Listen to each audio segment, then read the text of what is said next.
기도하겠습니다. 은혜가 풍성하신 아버지 하나님 감사합니다. 오늘도 우리를 사랑하사 생명의 말씀 앞으로 인도하신 하나님, 이 시간 성령님께서 함께하여 주셔서 우리로 생명 양식을 우리 마음에 받을 수 있게 하시고, 그 생명 양식을 하트 깊숙이 담을 수 있는 복되고 귀한 시간이 되도록 은혜 베풀어 주시옵소서. 성령님 함께하사 충만하시고 은혜가 넘치게 하여 주시옵소서. 아버지 하나님께 무한한 감사와 찬양과 영광을 올려드리오며 예수님의 이름으로 감사하며 기도드리옵나이다. 아멘.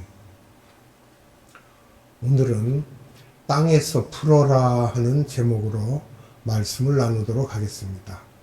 마태복음 18장 15절로 20절입니다. 내 형제가 죄를 범하거든 가서 너와 그 사람과만 상대하여 권고하라. 만일 들으면 내가 내 형제를 얻은 것이요, 만일 듣지 않거든 한두 사람을 데리고 가서 두세 증인의 입으로 말마다 확증하게 하라. 만일 그들의 말도 듣지 않거든 교회에 말하고, 교회의 말도 듣지 않거든 이방인과 세리와 같이 여기라. 진실로 너희에게 이르노니 무엇이든지 너희가 땅에서 매면 하늘에서도 매일 것이요, 무엇이든지 땅에서 풀면 하늘에서도 풀리리라. 진실로 다시 너희에게 이르노니 너희 중에 두 사람이 땅에서 합심하여 무엇이든지 구하면 하늘에 계신 내 아버지께서 그들을 위하여 이루게 하시리라. 두세 사람이 내 이름으로 모인 곳에는 나도 그들 중에 있느니라. 아멘. 마태복음 18장에서는 크리스찬 공동체 안에서 신앙생활을 하면서 어떤 사람이 천국에 가서 큰 자, 계급이 높은 자가 될 것인지에 대한 비밀을 가르쳐주고 계십니다. 천국에서 계급이 높은 자는 어떤 분들인가요? 첫째, 소외된 자입니다. 소자. 소외된 자를 실족해 하지 않는 자. 두 번째는 잃어버린 한 어린 양에 대한 관심을 갖는 자. 세 번째는 교회 안에서 문제를 일으키는 사람은 항상 있게 마련인데 위에 합심하여 중보 기도하는 자. 이렇게 보시면 되고요. 교회 안에 어떤 문제가 있는가를 살펴보면 교회란 주님의 복음을 땅끝까지 전파해야 하는 공동체입니다. 복음을 전하는 일에 방해 요소가 되는 사람을 우리는 일반적으로 문제를 일으키는 자라고 생각할 수 있습니다. 교회의 화합을 방해하는 자, 예를 들자면 이간질, 공동체를 어지럽게 하는 사람들이죠. 또 파당을 짓고 말을 옮겨 서로가 불편하게 하고 종교다원주의적 사상을 퍼뜨립니다. 또 문제를 일으키는 사람에 대해 어떻게 대해야 하는지에 대한 방법을 보면요. 첫째, 먼저 그 사람이 가라. 교제를 하라는 것입니다. 그가 오기를 기다리지 말고 먼저 내가 찾아가는 것입니다. 그리고 조용히 개인적으로 다른 사람이 모르게 은밀히 가서 조용히 말하라는 거예요. 이것은 대단히 중요한 개념입니다. 문제를 일으킨 사람은 소자이죠. 소외된 자이며 잃어버린 한 양이기 때문에 전화를 해서 말하고 나팔을 불어 소리를 내고 다른 사람들이 다 알도록 하면 주님께서 이것은 내 방법이 아니라고 하십니다. 그래서 율법의 눈으로 사람을 보지 말고 예수님의 눈으로 사람을 보라는 것입니다. 은혜롭고 자비롭고 용서의 눈으로 봐야 할 것입니다. 먼저 조용히 개인적으로 가는데 가기 전에 기도하면서 주님께 지혜를 구하는 것은 인격을 존중하라는 것이며, 그분 속에 악한 영이 들어가서 상처가 있기에 주님이 원치 않는 성품들이 그 속에 있기 때문에 나타나는 것이므로, 동시에 하나님의 피로 구원받은 하나님의 자녀이기 때문에 하나님의 입장에서는 대단히 사랑스럽고 존중받는 사람이기 때문에 항상 예수님의 눈으로 그분을 바라봐야 하고 하나님의 눈동자와 같이 항상 사랑하신다는 것을 우리는 잊어버리면 안 되고, 그런 눈만 갖게 되면 대부분의 문제는 다 해결됩니다. 부부관계, 자녀관계, 친척관계, 이웃과의 관계에서도 내가 싫어해도 주님이 저를 사랑하시는데 하는 생각을 갖고 그분의 속에도 악한 영이 들어있어서 그렇구나 하면서 더 안타깝게 여기는 마음을 갖고 해야 합니다. 즉 이게 주님의 마음이죠. 성령님이 내게 말하라고 했다고 하면서 많은 사람 앞에서 말하는 것은 예수님의 방법이 아니며 예수님은 그런 식으로 내 자녀를 망신시키지 말라고 하십니다. 예배를 드리는 목적은 성화되어 가는 것입니다. 예수를 닮아가는 것이 가장 큰 목적이며 하나님께 경배를 드릴 때 주님은 하나님의 성품을 예배를 드린 자들에게 부어주시기 때문입니다. 시각의 변화도 주시고요. 그리고 권고하랍니다. 세 번째는 히브리어로는 엘렌코라고 합니다. 노출시키다. 증거를 입증하여 유죄를 노출시켜 책망하라. 이건데 정확하게 알으라는 것이죠. 개인적으로 가서는 무슨 말인지 할 수 있으므로 바른 말을 해주라는 것입니다. 비밀스럽게 개인적으로 하면 듣게 될 것입니다. 네 번째, 만약에 듣지 않으면 원어는 아코우오입니다. 아코우오. 유의하여 듣다. 듣고 말한 것에 대해 의미를 깨닫다라는 그 내용인데요. 그분이 책망하고 권고한 것에 대해 유의하게 되고 순종하려는 마음이 들어오는 것을 말하고 있습니다. 마태복음 18장 15절에 만약에 들으면 내 형제를 얻은 것이요 라고 했습니다. 영어로는 케르다이노라고 했는데 먼 상태에 떨어져 있는 사람을 끌어들여 내 것으로 만들었다는 의미로 이분은 잃어버린 어린 양처럼 저 멀리 떨어져 있는데 그런 분을 데려온 것이나 마찬가지라는 것입니다. 기독교 공동체 안으로 다시 데려오는 것과 같다는 것입니다. 여기서 만약에라는 말을 보면 조건부 문장인데 만약에 듣지 않으면 심사숙고하여 의미를 깨달아 순종하지 않으면 한두 사람 증인을 데려다가 같이 가서 증인들도 똑같이 말을 열게 해서 말을 해주라는 것으로 그런데도 그 말에도 듣지 않으면 교회에 대고 공부하라는 것입니다. 여기서 교회는 에클레시아죠.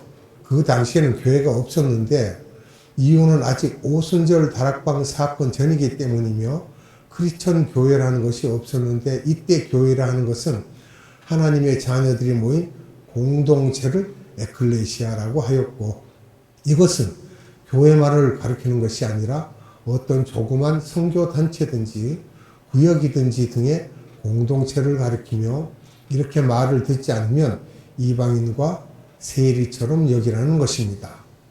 이 말씀이 과거 2000년 기독교의 역사 속에서 상당한 오류를 범했는데 사람들이 이 말씀 하나를 갖고 교회 안에서 누군가 문제를 일으키면 권징할 때 근본주의, 율법주의자들은 쫓아내어 이방인과 세리처럼 구원 없는 자처럼 출교하는 일들이 많았는데 이것은 예수님의 마음이 아닙니다. 그 당시에 이방은 어떤 사람인가 우리가 보면은요 유대인의 시각에서 볼 때 구원 없는 불쌍한 사람, 저주받은 사람, 하나님의 사랑을 받지 못한 사람들 이런 것을 멸시받는 사람들이라고 했습니다. 이 당시 예수님의 마음을 보면 유대인보다 이방인을 더 사랑하여 내가 유대인 구원이 주 목적이 아니라 아브라함에게 말씀하신 것처럼 이방인을 아버지께 데려가는 것이라고 하는 것이 나의 주 사역의 목적이라고 하시면서 하나님은 이런 이방인들 즉 소외된 자, 잃어버린 양, 한 마리 양 이런 걸 말하는 거죠. 이방인들에게 더 관심이 있어서 우리들에게도 이런 이방인들에게 불쌍한 마음을 갖고 더 관심을 가지라는 것입니다. 율법주의자들에 대하여 정반대되는 생각입니다.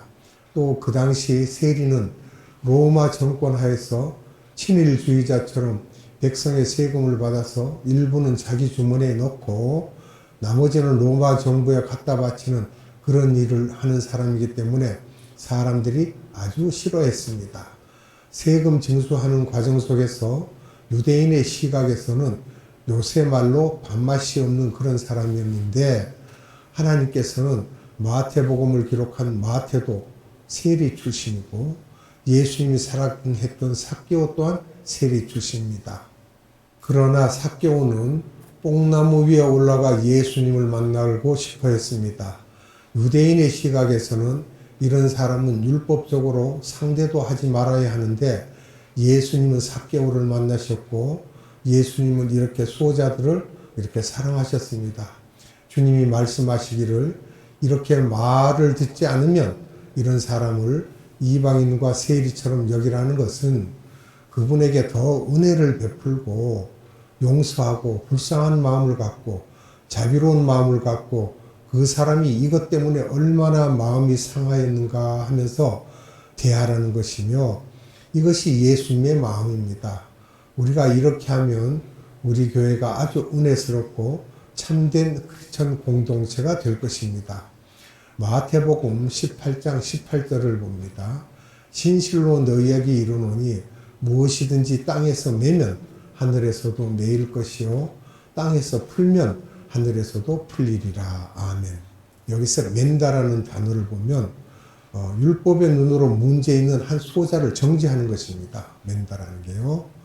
그것을 비유적으로 말하면 유죄한 자로 손을 묶어서 죄인으로 취급하는 것 이렇게 됩니다. 그러니까 너희들이 그 사람을 죄인으로 취급하면 하늘에서도 그를 그렇게 하겠다는 것이며, 반대로 땅에서 죄가 없고 불쌍한 사람으로 자비를 베풀어 용서해주면 하늘에서도 그렇게 하겠다는 것입니다. 포승줄로 그 문제 있는 사람을 매는 역할을 할 것인가, 풀어주는 역할을 할 것인가는 하나님이 하시는 것이 아니라 내가 해야 하는 것이며, 예수님의 마음을 갖고 포승줄을 풀어주라고 나의 행위를 먼저 요구하시며, 그리스도의 마음으로 내가 먼저 그를 안아주고 용서해 주는 것입니다. 문제는 여기에 있습니다. 만약에 내가 용서해 주지 않으면 내가 그런 수호자의 위치에 있을 때 내가 용서받지 못하는 것이 문제이며, 내가 그리스도의 마음으로 그 수호자를 용서해 주지 않으면 아무리 기도를 많이 하고 말씀을 신학자들처럼 많이 알아도 그 수호자를 용서하는 마음이 없으면 내가 지은 죄에 대하여 용서를 받지 못하기 때문에, 내가 내 죄의 문제를 하기 위해서는 공동체 안에 있는 주님의 사랑하는 백성들을 매일매일 내가 용서해 주어야 한다는 것입니다. 내가 먼저 용서하지 않으면 주님이 내 죄를 용서하지 않으신다는 거예요. 죄에 대한 용서가 없으면 나에게 평강이 없으며, 아는 것이 아무리 많고 율법적인 사람은 평강이 얼굴에 없습니다. 왜냐하면 하나님께서 그분의 죄를 용서하라는 것입니다. 기독교 공동체는 원죄가 다 해결되어 용서받은 사람들의 공동체이며, 이 공동체 안에서 자범죄를 매일매일 짓게 되는데, 이 자범죄는 우리들이 고백하기만 하면 공짜로 계속해서 다 용서해 주신다는 것입니다. 그런데 율법의 눈으로 보면 자기는 죄는 보이지 않고, 자기 죄는 보이지 않고 다른 사람의 죄만 눈에 들어오게 되며, 그래서 이 사람 저 사람에게 전화를 붙잡고라도 자꾸 말하게 됩니다.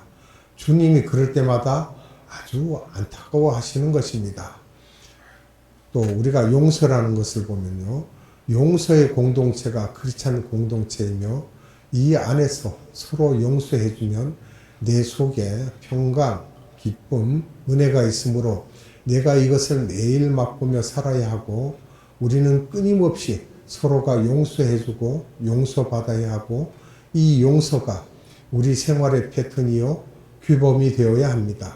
왜냐하면 주님은 계속해서 나를 용서해 주시고 또 용서해 주시기 때문에 끊임없이 우리도 용서하라는 것입니다. 용서가 없으면 종교라는 이름을 갖고 무서운 공동체, 마귀의 공동체보다 더 무서운 공동체로 변하게 됩니다. 그래서 두 사람이 합심하여 나에게 기도하라는 것입니다. 공동체이기 때문에 혼자서 하는 용서는 진정한 의미의 용서라고 할 수 없으며 이유는 공동체이기 때문입니다. 여기서 합심하여라는 말씀을 보면 생각을 같이 하여 이렇게 말할 수 있습니다. 우리가 함께 저를 용서하지 않으면 내 죄가 용서되지 않는다는 마음을 갖고 합심하여 예수의 이름으로 나의 주님이시여 저 형제 자매를 용서할 수 있는 마음을 주세요. 왜냐하면 나의 죄도 용서받아야 하기 때문이며 그것 또한 얼마나 마음 아파하겠습니까? 주님도 아프지 않으십니까? 하면 주님께서는 내 마음이 더 아프다 하시면서 저는 내가 십자가의 피를 흘려 하나님의 자녀로 만들어 놓았는데 내 마음이 이렇게 아픈데 너희들은 왜 손가락질을 하느냐 하시면서 너희들이 내 마음을 알면 포승줄에서 너희들이 먼저 풀어주라는 것이며 너희들이 율법의 눈에 포승줄로 매지 말고 용서의 눈으로 풀어주면 나는 자동으로 용서해 줄 것이라고 하시는 것입니다. 이렇게 용서를 잘하는 사람은 주님의 사랑을 엄청나게 받게 될 것입니다. 그러면 왜 교회 안에 이런 일들이 일어나는 것일까를 우리가 봐야 되겠습니다.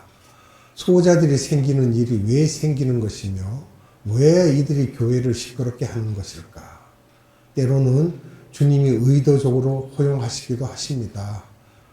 이유는 내 이름으로 모인 내 자녀들아 이 문제를 너희들이 어떻게 처리하는지를 보기 원하시기 때문에 그래서 이런 문제가 생겼을 때 용서의 공동체가 어떤 것인지를 한번 가르치시기를 원하시는 것입니다. 용서의 공동체는 은혜와 용서의 공동체이기 때문에 율법으로 의인이 된 사람은 하나도 없으며 오직 주님의 용서로 은혜로 우리들이 의인이 된다는 것을 확인해 주십니다.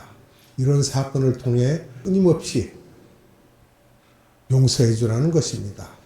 주님의 사랑을 받기 원하고 내 기도가 응답받기를 원하시면 주님의 마음에 합당하고 그 마음에 연락되는 내가 되어야 하며 주님의 핏값으로 사신 주님의 자녀들을 용서해주고 용납해주는 그런 마음을 갖는 자이며 주변의 크리스찬들과 한 마음이 되어 그 수호자를 안아주는 솔선수범하는 자가 주님의 사랑을 받을 것입니다. 기도 많이 하고 성경 많이 알고 종교 행위는 잘 하면서 이렇게 용서하지 않으면 주님이 기뻐하지 않으십니다.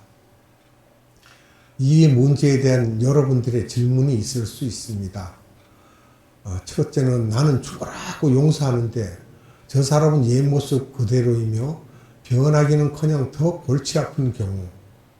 참 골치가 아프죠. 믿음의 눈으로 이 문제를 보면 간단합니다. 자, 한 사람 한 사람마다 주님의 원하시는 방법과 시간이 있습니다. 그 사람의 때가 있고요. 우리는 그저 일방적으로 용서하면서 주님이 시키는 대로 하면 되고 그 사람이 변하든 안 변하는 것은 그분의 문제이기 때문입니다. 때로는 그 사람이 변화되기 위해서는 10년이라는 시간이 걸릴 수도 있으며 우리의 눈으로 보면 너무 힘들지만 나에게 용서와 인내의 훈련을 시키기 위해서 저 사람을 변화되지 않게 할 수도 있기 때문에 우리는 주님의 눈으로 내 할 일만 하면 때가 되면 주님께서 그분을 만지십니다. 왜냐하면 우리가 믿음의 눈을 갖고 해결할 때는 주님이 어떻게 하실 거라는 것이며 주님이 나와 비슷한 분이라는 생각을 하기 때문에 이런 문제가 해결되지 않는 것입니다.